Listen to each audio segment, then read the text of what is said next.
એનો સરસ મેસેજ મહારાજ આપ્યો. શું મેસેજ આપ્યો? કોણ કહે છે? તમે પહેલાં કહેવાનું. પરેશભાઈ. સંઘની વાત કરી કે ભક્તિ થકી તમારે જો પડી ના જવું હોય તો કદી કોઈ કુસંગીનો સંગ ના કરો. બરાબર. અને જો ભક્તિમાં ના પડી જવું હોય તો અંતઃશત્રુઓ જે છે આપણા કામ, ક્રોધ, લોભ, માન, ઈચ્છા એ બધાને આપણે જીતવા. બધું સેમ. ચાર શત્રુઓ છે આપણા, એ બધાને જીતવા. ભગવાનમાં અખંડ વૃત્તિ રહે તો આ બધા જીતાય. જો અખંડ વૃત્તિ ન રહે તો કાંઈ જીતાય નહીં. બુઢાપંથી, શક્તિપંથી, ચૂકવેદાથી, નાસ્તિક બધાનો સંગ થાય તો બધામાંથી ભ્રષ્ટ કરે. બરોબર. ભરતભાઈ. ચાર પ્રકારના જે કુસંગી છે એનો સંગ થાય તો તમે ધર્મમાંથી ભૂલી શકો. વરસાદ એ આવી આવી ગયું.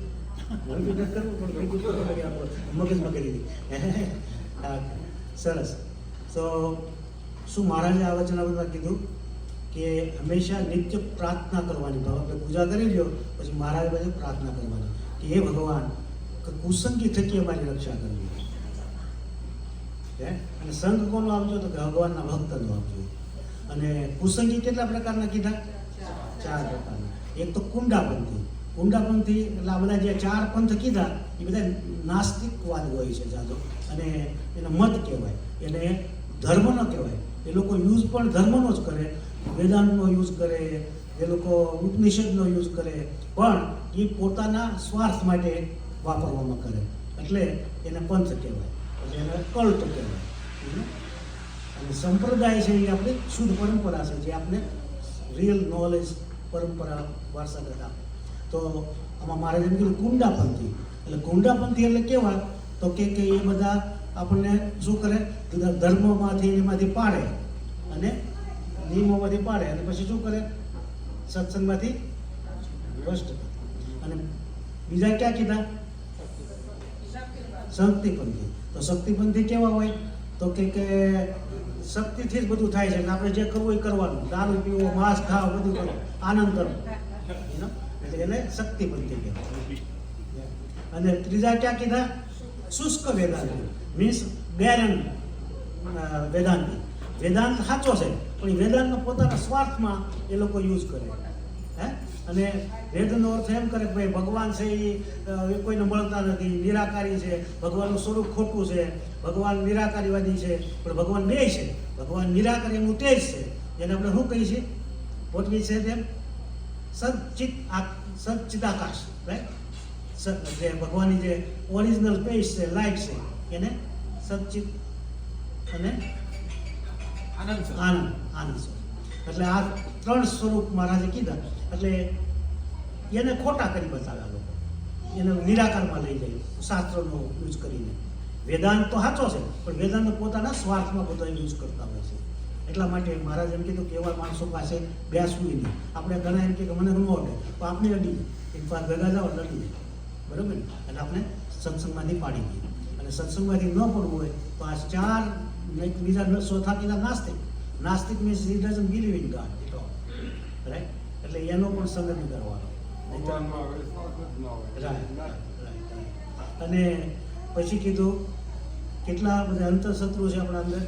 કામ, ક્રોધ, મોહ, લોભ, ઈર્ષ્યા, એ બધા એ માણસો પણ આપણને પાડી દે અંદરના. એને પણ મહારાજ કે ઓળખીને એનો solve તો કરે. એ પ્રમાણે આપણે વાત કરે. રાઈટ. અને બીજું શું કીધું મહારાજે? ગરડા પ્રથમના 17મા વચનામૃતમાં શું કીધું? કે અંતર જે આપણા જે દુશ્મનો છે, કોણ? તો કે જેવી સોબત કરી એવો માણસ થઈ જાય છે. અને હિંમત વિનાની વાત કરે કે ભાઈ આપણે આ સત્સંગમાં કોણ પાળી શકે છે? પાળે તો પડીશું, નકર કાંઈ નહીં. કે એવી જે મોડી વાત કરતો હોય, હિંમત વિનાની વાત કરતો હોય, એને કેવો જાણવાનો કીધું? નપુસું જાણવાનો કીધું. અને એવા માણસો સાથે બેસવું પણ નહીં, કારણ કે એ તમને સત્સંગમાંથી પાડી દે છે, બરાબર?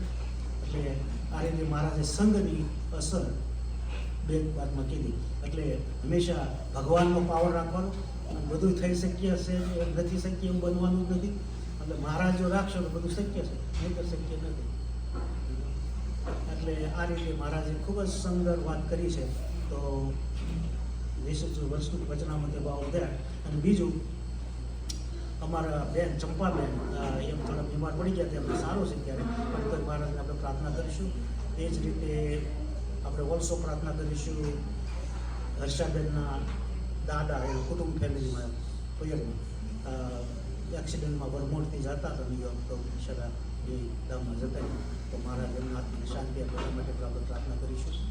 અને ત્રીજું, આજે ભટ્ટ સાહેબનો 501નો ચેક આવ્યો છે, તો આપણે મૂર્તિ પ્રતિષ્ઠા નિમિત્તે.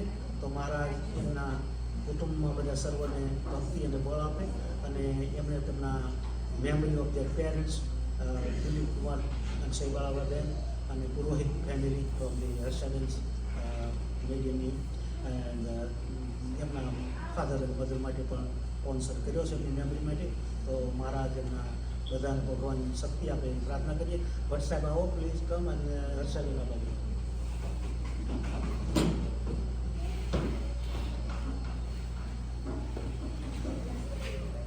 જય શ્રી કૃષ્ણ.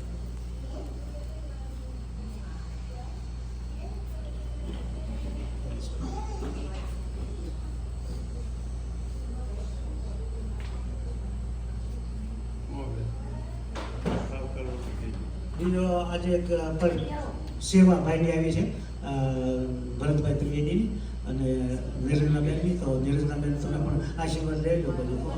અને આવો લાલભાઈ મારા આવો આવવું પડે એમાં ન આવે. તમે લાવ્યા સેવા એટલે ન લેવા તો ન કે આવો. ફૂલની પાકડી જે હોય પણ તમે એકવાર તો કેવું પડે, ઘર છે પણ કરવું પડે ને. રાઈટ? Okay, that's fine.